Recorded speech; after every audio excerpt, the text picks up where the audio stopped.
The TrimUI Smart Pro carved out a solid spot in the budget retro handheld world because it offered strong performance, a bright 720p screen, and smooth emulation across a wide range of classic systems, all at a price most people could happily pay. Gamers loved how lightweight and comfortable it was, and many praised its long battery life and easy setup right out of the box. But had some minor issues. That's exactly where the TrimUI Smart Pro S comes in. It sticks to what already worked on the Smart Pro while trying to clean up a few weak spots. The size hasn't changed, the screen still looks the same, and the system layout works the same way. But you will notice the changes once you spend some time with it. The biggest change with the TrimUI Smart Pro S is the new chip inside. The all-winner A133 Plus chip offers not massive power increases, but more consistent performance. PS1 games run more consistently, PSP and Dreamcast feel less shaky, and longer sessions don't cause the system to slow down. A big reason for that is the cooling fan. The original Smart Pro didn't have one.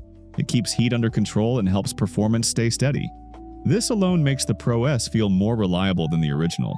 Another area where the TrimUI Smart Pro S improves is controls. The joysticks feel tighter and more accurate compared to the older model. The sticks are also clickable, which adds L3 and R3 functionality. On the original Smart Pro, the triggers were fine for casual play, but they felt somewhat shallow and unsatisfying. With the Pro S, the triggers are visibly larger and have more travel, so they give a bit more feedback when you press them. That doesn't mean they suddenly feel premium like a big brand console, but they are miles better than they were in Smart Pro. The L1 and R1 buttons click cleanly and sit where your fingers naturally rest, so they don't feel awkward during longer play. The D-pad and face buttons on the Smart Pro S feel more confident than on the original Smart Pro.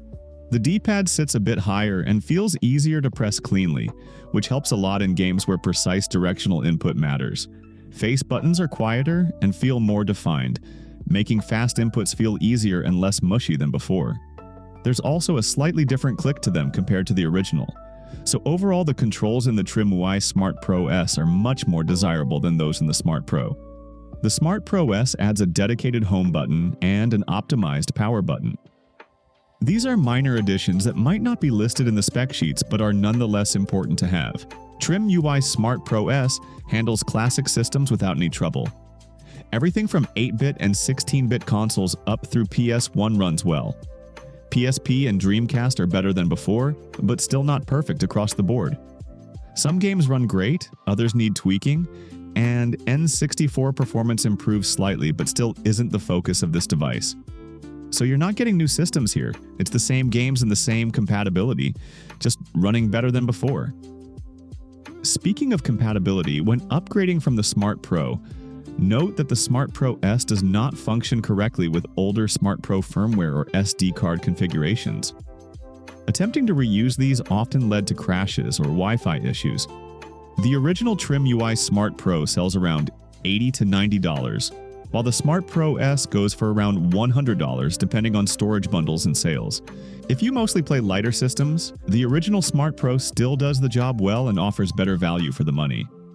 The Smart Pro S starts to make sense if you want smoother PSP and Dreamcast performance, better long-term stability, and small quality upgrades like improved controls and cooling. It's not a massive leap forward, but if the price gap isn't a deal breaker, the Smart Pro S feels like a more obvious choice for me.